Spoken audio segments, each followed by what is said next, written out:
अस्सलाम वालेकुम स्टूडेंट। आज हम बात करेंगे कार्बोहाइड्रेट की कि बेसिकली हमारे पास कार्बोहाइड्रेट क्या होते हैं। ठीक, कार्बोहाइड्रेट अपने नाम से हमें पता चल रहा है कि इसके अंदर हमारे पास शुगर होगा। अगर हम इसकी कंपोजिशन की बात करें तो इसकी कंपोजिशन के अंदर हमारे पास क्या क्या चीज़ें हैं, कार्बन, हाइड्रोजन एंड ऑक्सीजन। यानी हमारे पास 1% ऑफ द ड्राई वेट जो होता है सेल के अंदर, उसके अंदर हमारे पास क्या होता है, कार्बोहाइड्रेट होता है। कार्बोहाइड्रेट को हम शुगर भी कहते हैं, इसे सेक्राइड भी कहते हैं। सेक्राइड इसलिए कहते हैं क्योंकि इसका स्वीट टेस्ट होता है। शुगर इसलिए कह रहे होते हैं क्योंकि इसके अंदर स्वीटनिंग होती है। ठीक, हाइड्रेटेड कार्बन का मतलब ये हुआ कि अगर आप वाटर को देखो तो वाटर के अंदर क्या रेशियो होता है, H2O। इसके अंदर क्या होता है, हाइड्रोजन के 2 एटम होते हैं और ऑक्सीजन का 1 एटम होता है। ठीक, यानी 2:1 रेशियो में होता है। इसी तरीके से अगर हम कार्बोहाइड्रेट को देखें तो कार्बोहाइड्रेट भी हमारे पास 2:1 रेशियो आ रहा होता है। ये कैसे आ रहा होता है कि आपके पास एक फॉर्मूला होता है CHO के अंदर हम फॉर्मूला लगाते हैं, N C के साथ N लगाएंगे, H के साथ 2N लगाएंगे, O के साथ हम N लगाएंगे। फॉर एग्जाम्पल अगर हमारे पास कार्बन 6 है, ठीक, तो क्या हो जाएगा C6। हाइड्रोजन हमारे पास जो है उसके अंदर फॉर्मूले के मुताबिक 2 की जगह हम n लिखेंगे। n की वैल्यू मैंने आपसे बोली, फॉर एग्जांपल हम 6 ले लेते हैं, n की वैल्यू हमने 6 रख दी। अब क्या होगा कि जहाँ जहाँ पर हमारे पास n होगा वहाँ वहाँ हम 6 रख लेंगे। n की जगह मैंने 6 रख लिया, C6 हो गया। h की जगह 2H2N, जो हमारे पास n है इसकी जगह भी मैंने 6 लगा दिया। O N लिखा हुआ है यहाँ पर, इस N की जगह भी मैं 6 लगा दूंगी, या मैं O लिखूंगी और N की जगह 6 लगा दूंगी। फिर क्या हो जाएगा, हमारे पास ये फॉर्मूला कुछ इस तरीके से ओपन होगा।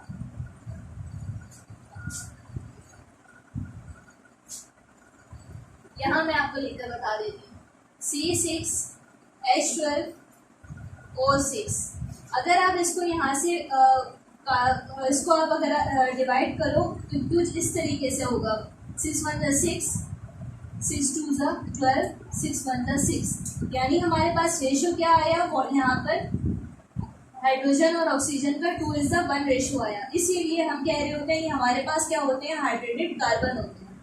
अगेन हमारे पास वाटर के अंदर क्या रेशियो होता है, 2:1 रेशियो होता है। हमारे पास कार्बोहाइड्रेट का जो फॉर्मूला होता है वो हमारे पास है 6N H2NON। अगर हमने n की वैल्यू 6 रख दी तो आप ये देखो कि जहाँ जहाँ n था वहाँ वहाँ मैंने 6 लिख दिया, C6H2, और यहाँ पर जो n की जो वैल्यू थी मैंने 6 लिख दी, और यहाँ पर O n था, n के अंदर भी मैंने 6 लिख दिया। तो हमारे पास फॉर्मूला कैसे बन गया, C6H12O6। अगर मैं इसको डिवाइड करूँ 6 से ही तो 6 1 6, 6 2 12 और 6 1 6, तो इसका ये रेशो क्या आया, 2:1 रेशो आया। इसलिए हमने इसको क्या कहा, हाइड्रेटेड कार्बन था, क्योंकि इसका जो हमारा रेशो होता है 2:1, यही हमारा रेशो जो होता है कार्बोहाइड्रेट के अंदर भी होता है। ठीक है, अच्छा, इसके बाद हम बात करते हैं टाइप्स की कि हमारे पास कितने टाइप्स के कार्बोहाइड्रेट होते हैं। आपकी बुक के अंदर टाइप ऑफ कार्बोहाइड्रेट के अंदर लिखा हुआ है monosaccharide, oligosaccharide and then polysaccharide. सबसे पहले हम चलते हैं मोनोसेक्राइड की तरफ। मोनोसेक्राइड जो है हमारे पास सिंपल शुगर होती है। इसका मतलब ये हुआ कि हमारे पास ये ऐसा शुगर होती है जो फर्दर हाइड्रोलाइज नहीं हो सकती, फर्दर ब्रेक डाउन नहीं हो सकती। फॉर एग्जाम्पल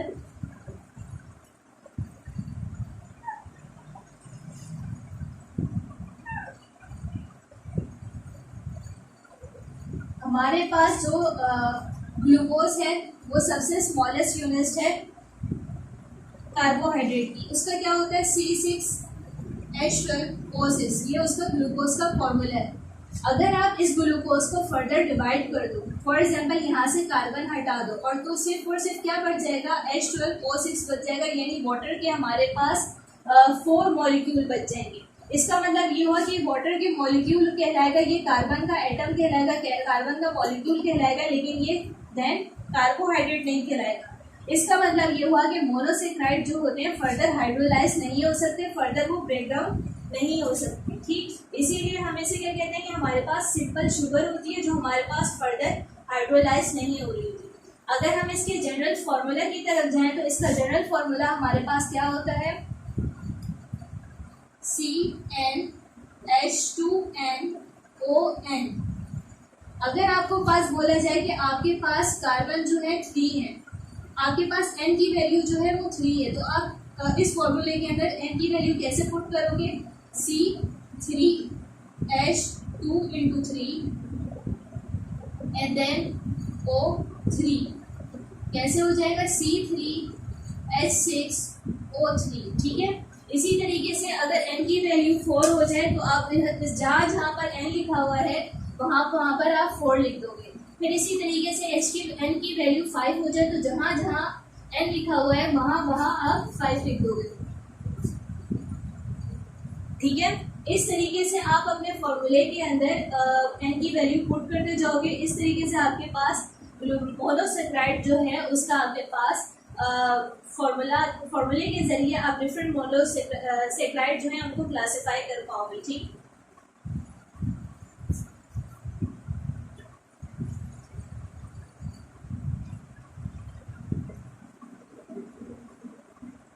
आपकी बुक के अंदर लिखा हुआ है कि डिफरेंट आपके पास जो है मोनोसेक्राइड है जिसमें ट्रायोस है। ट्रायोस के अंदर आपके पास ग्लाइसिडोस की एग्जाम्पल है। इसके अंदर आपके पास ग्लाइसरल्डिहाइड आता है, डाईहाइड्रो ऑक्साइड ऑक्सीएसीटोन आता है। ठीक है। इसके अलावा टेट्रोज लिखा हुआ है जिसकी एग्जाम्पल में लिखा हुआ है एरिथ्रोज, एरिथ्रोलोज। पेंटोज में लिखा हुआ है राइबोस, राइबोलोस। हेक्सोस के अंदर लिखा हुआ है ग्लूकोज, फ्रक्टोज, लैक्टोज। ठीक है। हम जो बात कर रहे हैं वो हम ग्लूकोज की बात कर रहे हैं। तो ग्लूकोज से हमारे पास क्या क्या आता है? ग्लूकोज आ रहे होते हैं, फ्रक्टोज आ रहे होते हैं, लैक्टोज आ रहे होते हैं, जिनके अंदर हमारे पास कार्बन जो है वो 6 होते हैं। ठीक है। 6 कार्बन क्यों होते हैं? क्योंकि इसके अंदर 6 हमारे पास कार्बन होते हैं, इसलिए हम इसे हेक्सोस कह रहे होते हैं। ठीक है। इसके अलावा आपकी बुक में लिखा हुआ है हेप्टोस। तो हेप्टोस का मतलब है कि आपके पास कार्बन कितने होंगे? 7 होंगे। अगर ट्रायोस की बात की जाए तो जैसे ग्लाइसरीज है इसके अंदर हमारे पास क्या मतलब हुआ कि इसके अंदर 3 कार्बन होंगे। अगर टेट्रोस की बात की जाए तो टेट्रोस का मतलब हुआ इसके अंदर आपके पास 4 कार्बन होंगे। अगर आपके पास पेंटोस की बात की जाए तो यहाँ पर n की वैल्यू हमारे पास क्या होगी? 5 होगी। ठीक। इसी तरीके से अगर हेक्सोस की बात की जाए तो यहाँ पर 6 होगी। अगर हेप्टोस की बात की जाए तो हमारे पास n की वैल्यू 7 होगी। ठीक। जैसे जैसे n की वैल्यू डिफरेंट होती जाएगी हमारे पास इसका नाम भी डिफरेंट होता जाएगा और इसका फंक्शन भी हमारे पास डिफरेंट होता जाएगा। फॉर एग्जांपल हमारे पास जो ग्लूकोज है वो आपको कहाँ कहाँ मिलेगा? वो आपको राइट फ्रूट में, जो फ्रूट्स होते हैं उसमें मिलता है, शुगर कैन में मिलता है, शहद में मिलता है। ठीक। लेकिन अगर आप फ्रक्टोज की बात करें तो आपको डिफरेंट जगहों पर मिलेगा। जैसे आपके पास जो शुगर कैन होती है उसके अंदर भी आपके पास मिल जाएगा। जो शुगर कैन होती है उसमें सक्रोज होता है। सक्रोज किससे बना होता है? सक्रोज बेसिकली ग्लूकोज और फ्रक्टोज से बनकर बना होता है। ठीक है। अच्छा, अगर हम बात करें लैक्टोज की तो लैक्टोज जो होता है बेसिकली लैक्टोज मिल्क के अंदर होता है। ठीक। जो बेबी होते हैं उनका जो मिल्क जा रहा होता है लैक्टोज, उसके अंदर हमारे पास लैक्टोज होता है, यानी वो कार्बोहाइड्रेट्स होते हैं। कार्बोहाइड्रेट्स से बना हुआ हमारे पास मिल्क होता है। ठीक है। मोनोसेक्राइड जो होते हैं बेसिकली हमारे पास वाइट क्रिस्टलाइन अगर आप कह सको इसका स्ट्रक्चर होता है, वाइट होते हैं बिल्कुल इसका जो क्रिस्टल होता है। ठीक। और इसका जो टेस्ट होगा वो बहुत स्वीट होगा और ये सॉल्युबल होते हैं वाटर के अंदर। ठीक। कोई भी ऐसा आपके पास मोनोसेक्राइड नहीं होगा जो आपके पास वाटर के अंदर सॉल्युबल ना हो। हमारे पास जो कार्बोहाइड्रेट होते हैं वो वाटर सॉल्युबल होते हैं, लेकिन अगर हम लिपिड्स की बात करें तो वो वाटर सॉल्युबल नहीं होते। ठीक। इसका मतलब हुआ कि कार्बोहाइड्रेट हमारे पास किस नेचर के हुए? कार्बोहाइड्रेट हमारे पास पोलर नेचर के हुए।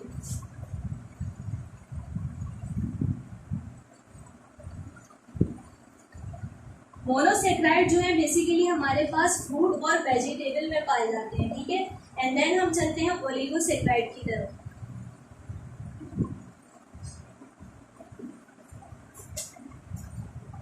ओलिगोसेक्राइड में आपको उसके नाम से पता चल रहा है कि हमारे पास कितने हैं? 2 से लेकर 10 मोनोसेक्राइड जब आपस में मिलते हैं तो हमारे पास क्या बनाते हैं? वो हमारे पास ओलिगोसेक्राइड बना रहे होते हैं। और जो ये मोनोसेक्राइड होते हैं वो कैसे मिल रहे होते हैं? वो आपस में कंडेंसेशन के प्रोसेस से मिल रहे होते हैं।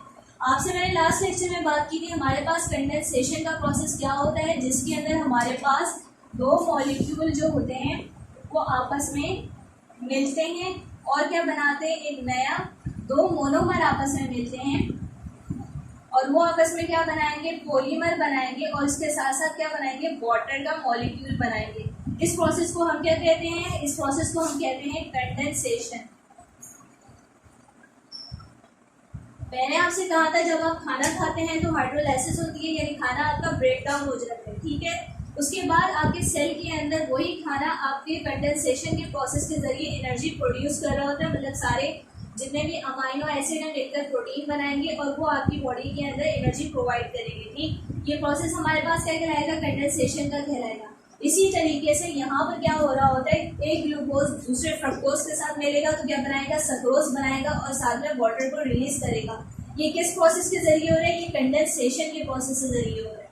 अगर हमारे पास दो यहाँ पर एक दो मोनोमर आपस में मिल रहे हैं, वो एक ओलिगोसेक्राइड बना रहे हैं, ये हमारे पास क्या कहलाएगा, ये हमारे पास डाइसेक्राइड कहलाएगा। अगर हमारे पास 3 से लेकर 10 तक मोनोमर आपस में मोनोसेक्राइड आपस में मिल रहे होंगे तो वो हमारे पास क्या कहलाएंगे, वो हमारे पास डेक्स्ट्रिन कहलाएंगे, ठीक। डाइसेक्राइड क्या होगा, जिसके अंदर दो मोनोमर आपस में मिलेंगे और एक ओलिगोसेक्राइड बनाएंगे। और डेक्स्ट्रिन हमारे पास क्या होगा, जिसमें हमारे पास 3 से लेकर 10 मोनोसेक्राइड जो होंगे मिलेंगे और क्या बनाएंगे, हमारे पास ओलिगोसेक्राइड बनाएंगे। उसको हम क्या कहेंगे, डेक्स्ट्रिन कहेंगे। बेसिकली हमारे पास ओलिगोसेक्राइड में 2 से लेकर 10 तक मोनोसेक्राइड होते हैं, लेकिन अगर मोनोसेक्राइड की बात करें तो हमारे पास ये सिंपल यूनिट होती है। इसको अगर हम हाइड्रोलाइज कर दें, फॉर एग्जांपल अगर हमने इसको यहाँ से तोड़ दिया तो हमारे पास ये कार्बन एटम कहलाएगा, ये वाटर का मॉलिक्यूल कहलाएगा, लेकिन ये देन हमारे पास कार्बोहाइड्रेट नहीं कहलाएगा, ठीक। अगर हम ओलिगोसेक्राइड की बात करें तो ओलिगोसेक्राइड हमारे पास 2 से ज़्यादा मोनोसेक्राइड जो होते हैं आपस में मिलकर बना रहे होते हैं। आपकी बुक के अंदर जो एग्जाम्पल है वो सक्रोज, लैक्टोज और माल्टोज की है। एग्जाम्स के अंदर भी यही सब कुछ पूछा जाता है कि ओलिगोसेक्राइड के बारे में बताएं, तो ओलिगोसेक्राइड के अंदर ये जो मेन पॉइंट्स हैं इनको ज़रूर कवर करिएगा और इसके अंदर ये ज़रूर लिखिएगा कि आपके पास सक्रोज कैसे बनना है, ग्लूकोज और फ्रक्टोज से बनना है, लैक्टोज किससे बनना है, ग्लूकोज और ग्लैक्टोज से बनना है, माल्टोज किससे बनना है, ग्लूकोज और ग्लूकोज से बनना है।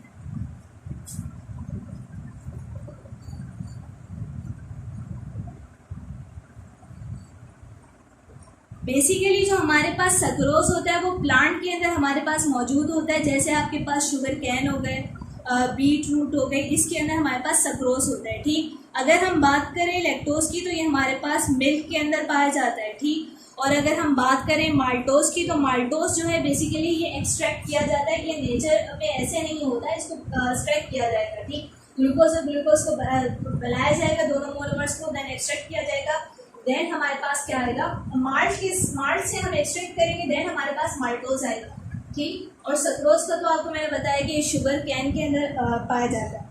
ये बहुत स्वीट होता है, इसीलिए हम इसे क्या कहते हैं, सेक्राइड बोलते हैं।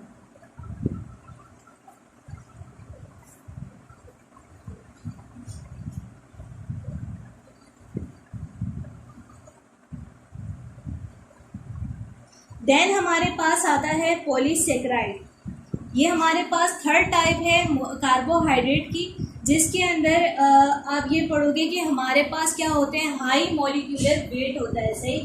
ओलिगोसेक्राइड हमारे पास किससे बन रहे हैं, 2 से लेकर 10 तक मोनोसेक्राइड आपस में मिल रहे हैं, वो चेन की सूरत में वो क्या बना रहे हैं, ओलिगोसेक्राइड बना रहे हैं। लेकिन अगर आप पॉलीसेक्राइड की बात करो तो पॉलीसेक्राइड हमारे पास हाई मॉलिक्यूलर वेट इस मॉलिक्यूल होते हैं, क्यों, क्योंकि इसके अंदर क्या है, 100 से लेकर 1000 तक के मोनोसेक्राइड यूनिट्स होते हैं। यहाँ पर तो 2 यूनिट बन रही है और वो बना रही है ओलिगोसेक्राइड, ठीक। इसका मॉलिक्यूलर वेट किससे ज़्यादा होगा, मोनोसेक्राइड से होगा।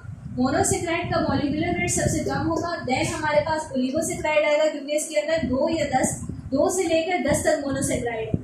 अगर आप पॉलीसेक्राइड की बात करो तो पॉलीसेक्राइड के अंदर हमारे पास 100 से लेकर 1000 तक मोनोसेक्राइड होते हैं, इसलिए हम इसको क्या कह रहे होते हैं, ये हमारे पास हाई मॉलिक्यूलर वेट होता है, ठीक। अच्छा, पॉलीसेक्राइड की अगर हम बात करें तो इसके अंदर हमारे पास 3 चीज़ें होती हैं जो आपकी बुक के अंदर लिखी हुई हैं, और ये तीनों चीज़ें हमारे पास बहुत मेन है, like starch, cellulose and glycogen.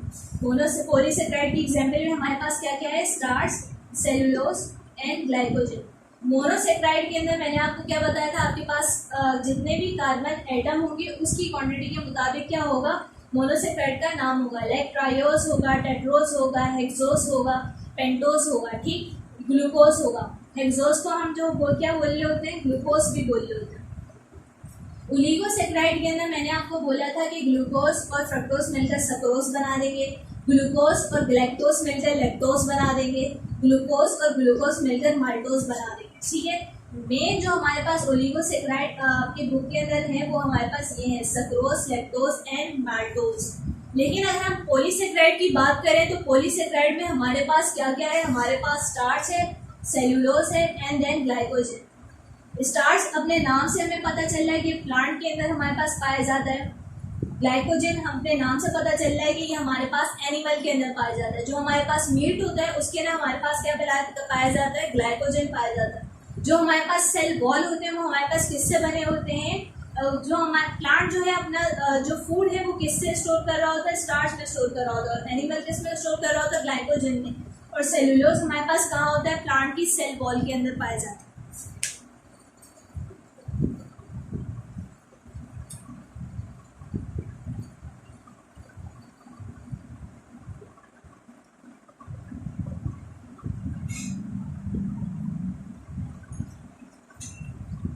अच्छा, मोनोसेक्राइड के अंदर जो मैंने आपको बताया था कि ट्रायोस, पेंटोस, हेक्सोस, इसके अंदर क्या होता है कि हमारे पास जो यहाँ पर है इसके अंदर फॉर्मूला तो इनका जो है वो सेम है, लेकिन इनका जो स्ट्रक्चर है वो डिफरेंट है।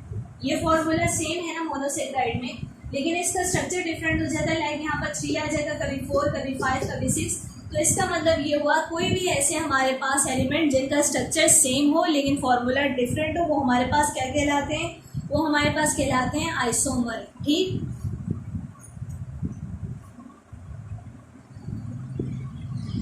हम बात कर रहे थे पॉलीसेक्राइड की, तो पॉलीसेक्राइड में हमारे पास है स्टार्च, सेल्यूलोज एंड देन हमारे पास क्या आता है, ग्लाइकोजन। अब हम इस तीनों चीज़ों को डिटेल में पढ़ेंगे कि हमारे पास स्टार्च क्या होता है, देन हम पढ़ेंगे कि हमारे पास सेल्यूलोज क्या होता है, देन हम पढ़ेंगे कि हमारे पास ग्लाइकोजन क्या होता है।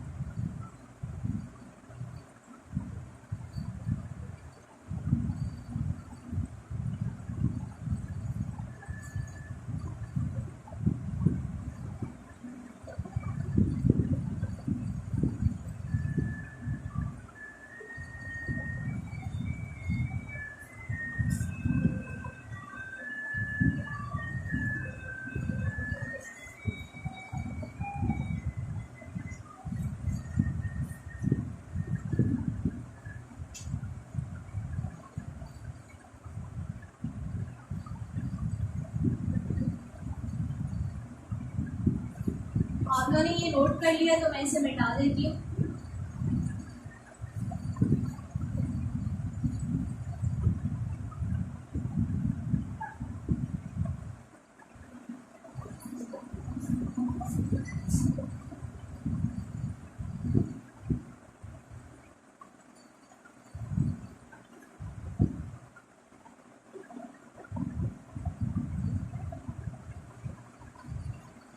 स्टार्च जो होता है हमारे पास बेसिकली प्लांट में पाया जाता है, ठीक है।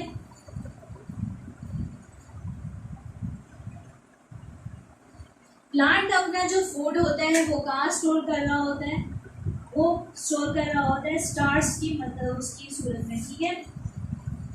इसमें क्या होता है बेसिकली प्लांट के अंदर हमारे पास क्या क्या चीज़ें पाई जाती हैं, ग्लूकोज, एक मिनट आपको बता दूँ,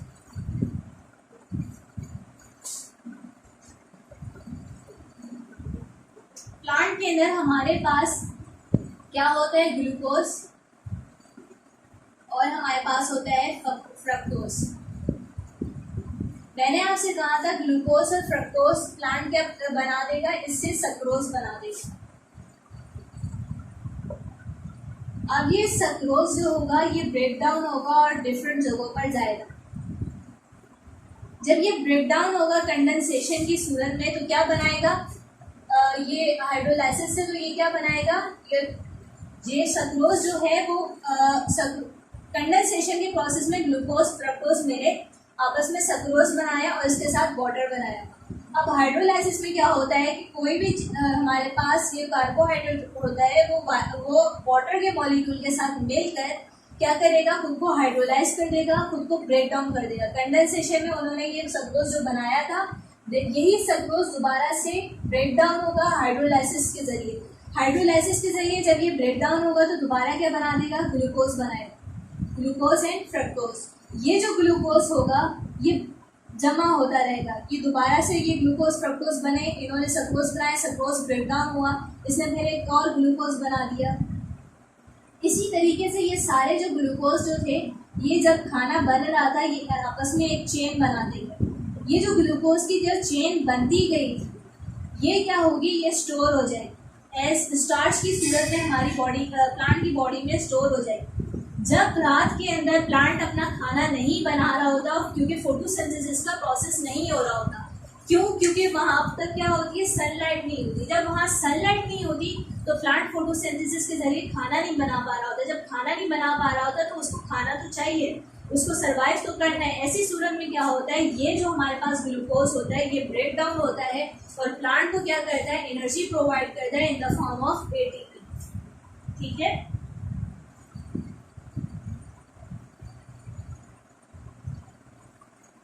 इस प्लांट क्या करता है, हमारे पास वो स्टार्च क्या करते हैं, हमारे पास फूड को स्टोर कर रहा होता है। कैसे स्टोर कर रहा होता है, ग्लूकोज और फ्रक्टोज सक्रोज बना रहे होते हैं कंडेंसेशन के प्रोसेस के जरिए।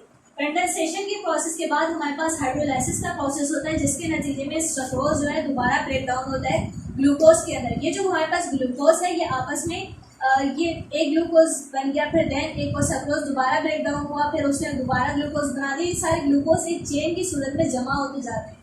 ये जो पूरी चेन होती है हमारे पास स्टार्च में जाकर सेव हो जाती है, स्टोर हो जाती है। जब प्लांट को एनर्जी चाहिए होती है तब क्या होता है, ये जो ग्लूकोज की चेन होती है ये टूटती है और प्लांट को एनर्जी प्रोवाइड करती है। अगर ये चेन जो है स्ट्रेट हुई, फॉर एग्जांपल एक ग्लूकोज का मॉलिक्यूल, दूसरी ग्लूकोज का मॉलिक्यूल, तीसरी ग्लूकोज का मॉलिक्यूल, ये स्ट्रेट चेन में हुआ तो इसको हम क्या कहेंगे कि हमारे पास स्ट्रेट चेन है। और अगर हमारे पास ब्रांच में हुई, लाइक ये हमारे पास एक ग्लूकोज, दूसरा ग्लूकोज, यहाँ से इसकी ब्रांच निकल आई, यहाँ पे भी ग्लूकोज आ रहा है, ये भी ग्लूकोज आ रहा है, तो इसलिए हम क्या कहेंगे कि हमारे पास ब्रांच चेन स्टार्च। ठीक है,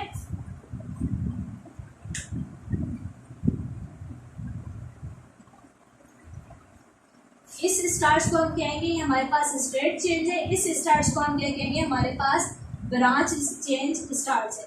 जो हमारे पास स्ट्रेट चेन स्टार्च होती है इसको हम क्या कहते हैं, इसको हम कहते हैं अमाइलोज। और जो हमारे पास ब्रांच में होती है चेन स्टार्च की उसको हम कहते हैं अमाइलोपेक्टिन। ठीक है,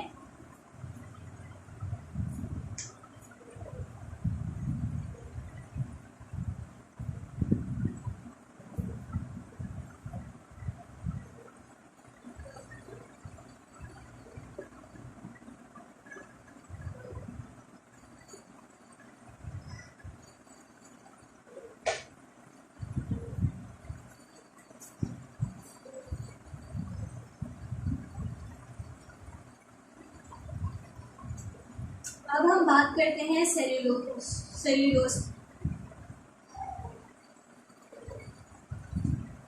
सेल्यूलोज जो होता है बेसिकली हमारे पास कहाँ पाया जाता है, सेल्यूलोज जो होता है बेसिकली हमारे पास कहाँ पाया जाता है, ये हमारे पास प्लांट में पाया जाता है। ठीक है, अच्छा, इसके अलावा जो सेल्यूलोज होता है इसके अंदर हमारे पास कोई भी बॉन्डिंग नहीं होती, ये सिंगल चेन हमारे पास सेल्यूलोज की जा रही होती है। इसके अलावा जो हमारे पास 80 सेल्यूलोज होते हैं ये हमारे पास ज्वाइन होते हैं और ये क्या बनाते हैं, फिब्रिन बनाएंगे। फिब्रिन जो हो जाएगा हमारे पास क्या बनाएगा, हमारे पास सेल वॉल बनाएगा। यानी सेल वॉल की जो हमारी माइक्रो यूनिट आप कह लो वो क्या होती है, हमारे पास सेल्यूलोज होती है। 80 सेल्यूलोज के जो सेल हैं वो आपस में मिलेंगे, वो हमारे पास माइक्रो फिब्रिन बनाएंगे। माइक्रो फिब्रिन से हमारे पास क्या बन जाएगा, हमारे पास सेल वॉल बन जाएगी। ठीक है,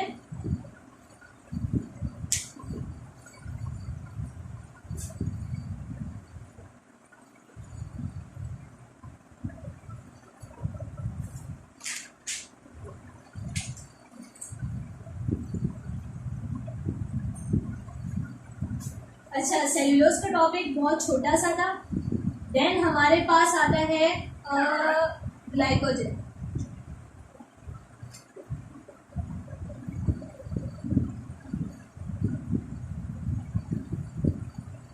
ग्लाइकोजन बेसिकली हमारे पास जो एनिमल बॉडी होती है उसके अंदर फूड कैसे स्टोर हो रहा होता है, in the form of glycogen store हो रहा होता है। ग्लाइकोजन बेसिकली हमारे पास क्या करता है कि हमारे पास एनिमल स्टार्च होता है, वो इनसॉल्युबल होता है वाटर के अंदर। ना सिर्फ ये एनिमल की जो हमारे पास जो मसल्स होते हैं उसमें होता है, बल्कि ये बैक्टीरिया में भी होता है, कुछ फंजाई में भी होता है ग्लाइकोजन। इसके अलावा जो ग्लाइकोजन है वो हमारे स्केलेटन के अंदर भी पाया जाता है, ठीक है। अच्छा, अब हम बात करते हैं फंक्शन ऑफ कार्बोहाइड्रेट की। कार्बोहाइड्रेट का बेसिकली फंक्शन क्या है, ये हमारे पास पोटेंशियल सोर्स ऑफ एनर्जी है, ये हमारे पास स्टोर करता है। सोर्स ऑफ एनर्जी हमने क्यों कहा, हमने इसलिए कहा क्योंकि जब हम जो प्लांट होता है उसके पास ग्लूकोज नहीं होता, जो स्टार्च होता है वो ब्रेक डाउन होता है और ग्लूकोज के अंदर, और प्रोवाइड क्या करेगा हमारे पास एनर्जी। इसलिए हमने इसे कहा कि हमारे पास पोटेंशियल सोर्स ऑफ एनर्जी है। अगर हम एनिमल की बात करें तो ये हमारे पास एनिमल के अंदर जो हमारा फूड होता है वो स्टोर होता है in the form of glycogen. जब हमारे पास ग्लूकोज नहीं होता, ये ग्लाइकोजन ब्रेक डाउन होगा ग्लूकोज के अंदर और हमें प्रोवाइड करेगा एनर्जी। इसी तरीके से अगर मैं कहूँ स्टोरेज ऑफ फूड मटेरियल, तो स्टार जो है उसके अंदर ग्लूकोज स्टोर हो रहा होता है, और ग्लाइकोजन है इसके अंदर ग्लूकोज स्टोर हो रहा होता है। तो बेसिकली क्या है, ये हमारे पास स्टोरेज ऑफ फूड मटेरियल भी का काम करते हैं, ठीक है। अच्छा, आर्थ्रोपोड जो होते हैं उसके अंदर आपने देखी होगी उसकी एक लेयर होती है काइटिन। वो काइटिन जो होती है, बिल्कुल ही आपका कॉकरोच देखा हो तो कॉकरोच की जो आउटर लेयर होती है उसका एक्सोस्केलेटन जो होता है वो बिल्कुल कड़क सा बना होता है, ठीक है। वो क्यों होता है, वो इसलिए होता है उसके अंदर हमारे पास काइटिन होता है। काइटिन किससे बना होता है, वो कार्बोहाइड्रेट से बना होता है, ठीक है। यहाँ पर आपका कार्बोहाइड्रेट का टॉपिक कंप्लीट हो गया है। और अब ये आपके पास बेसिकली शॉर्ट क्वेश्चंस के अंदर भी आए तो ओलिगो और पॉलीसेक्राइड या मोनोसेक्राइड का डिफरेंस आ सकता है, इसके शॉर्ट क्वेश्चन आ सकते हैं। इसके अलावा अगर लॉन्ग क्वेश्चन की बात की जाए तो लॉन्ग क्वेश्चन के अंदर आ गया तो आपने क्या करना होगा, पहले कार्बोहाइड्रेट को डिफाइन करना होगा। डिफाइन करने के बाद आपने ओलिगोसेक्राइड, मोनोसेक्राइड और पॉलीसेक्राइड को डिफाइन करना होगा। इसकी मेन चीज़ें मैंने मैंने आपको बातें बताई हैं वो आपके नोट्स के अंदर लिखी हुई हैं, वो एज इट इज़ लिख देना। देन उसका फंक्शन ज़रूर लिखना। कार्बोहाइड्रेट का फंक्शन अगर नहीं लिखा और ये इसकी टाइप्स लिख कर टॉपिक को ख़त्म कर दिया तो आपको वो नंबर नहीं मिलेंगे, क्योंकि ये इनकम्प्लीट सा हो जाता है जब तक आप इसके फंक्शन को डिस्कस ना करो, ठीक है। कोई भी चीज़ आप पढ़ते हो तो आपको पता होना चाहिए कि उसके फंक्शन क्या क्या होते हैं। जब तक फंक्शन आप नहीं लिखोगे तो आपकी वो चीज़ पढ़ना बेकार होती है, ठीक है। यहाँ तक कार्बोहाइड्रेट का कंप्लीट हो गया है। नेक्स्ट क्लास के अंदर मैं आपको पढ़ाऊँगी लिपिड के बारे में, ठीक है। Thank you class.